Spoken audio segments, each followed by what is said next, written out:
Welcome to One Word a Day. I'm Sophia, pilot into the universe of Chinese. Let's continue unpacking ocean/industrial age concepts.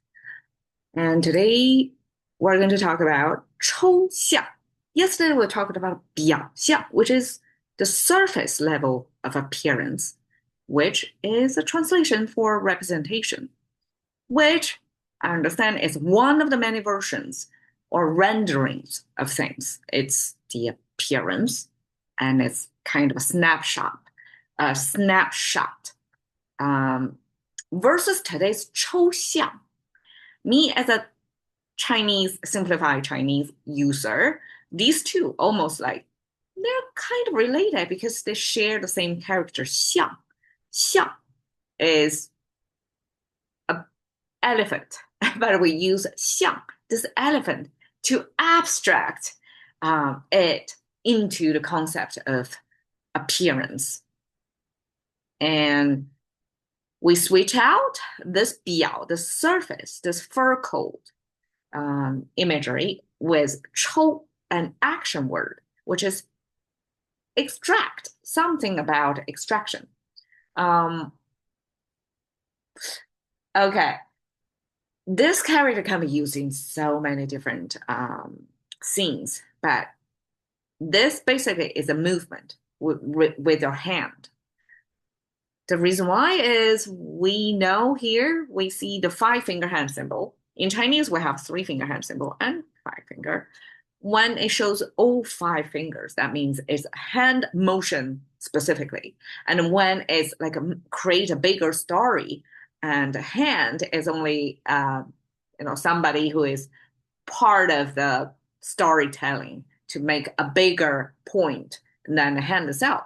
Then we use three finger hand symbol. So here, five finger hand symbol on the left side means it's an action, it's a movement by the hand. And you will see here, tilted toward the right, that's a differentiator.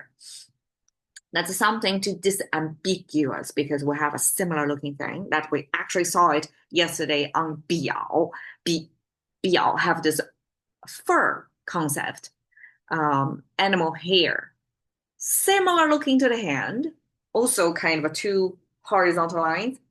And when it kind of a converge in imagery, it gets so inconvenient. So somebody say, okay, let's all standardize it, adding this tilt in the middle finger toward the right, that means the hand, toward the left, that means the hair. So here we're looking at the hand. The middle is a farm field, which is a box quadrant. You cut into four pieces of this box. If we view the whole box as a land, again, land is an abstract concept. There's no specifics of where it is, how big it is, what's the terrain looks like. No, it's just a space there. When you cut, even if only one horizontal line, one vertical line, it's graded. It's allotted. And that's a Chinese, I guess, farmland lotting system. Because in ancient times, I guess farmland, majority of the population live off the farms, and attributing piece of land, distributing that production resources among different households was a big deal back then. It's almost like today's social security kind of give you something to live off. Even if it's a like totally different thing, okay, it's probably a bad comparison, but you got it. It's one of major resources for economy to operate on, and it's got to be distributed among different households. And so this, even if it cut into four pieces, we know it's like however many needed. So it's an abstract concept. And then this extra line poking in the middle, that means something coming from that farmland. And probably it's equivalent to today's, I guess, traceable farming, or I don't know what's in today's farming lingo. So it's a try to link different farms with owners, with names to market directly. It's an effort to, I guess, connecting farming activity to your food to the table. There was this, I guess, the effort to make, say, apple, you know exactly which farmland that apple came from. It probably adds some more, I guess, nuance to consumers, to the right to know, right, your food source, instead of blurted out by the middle whole supply chain link. Probably that equivalent to that concept that you have something farm produce that you can point to where it's sourced from, where it came from. So the right side eventually means the source, where it came from. And we have the hand and where it came from connect together to create the concept of extract. That means you use your hand to take something out of its place. So it's extract something out of its, I guess, its farm field. So we use that as extract.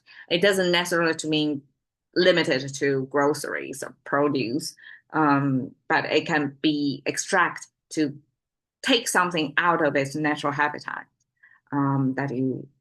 It's an action taken like as such. So xiang, we talked about it yesterday again. It's the imagery of the xiang. You see the big ears of the xiang and the head. I guess the head was abstracted. We just use human figure, the same looking, so we don't have to recreate a different looking character. But you get the top is the sense of the long nose of the elephant, and then we have four legs and the tail of the elephant, the major body parts of the elephant. And I guess because the elephant is such a huge, is it the biggest land animal? Probably yes, right? It's so impressive just by the size of it. So Chinese actually give extra strokes to depict out, to flesh out how an elephant would look like.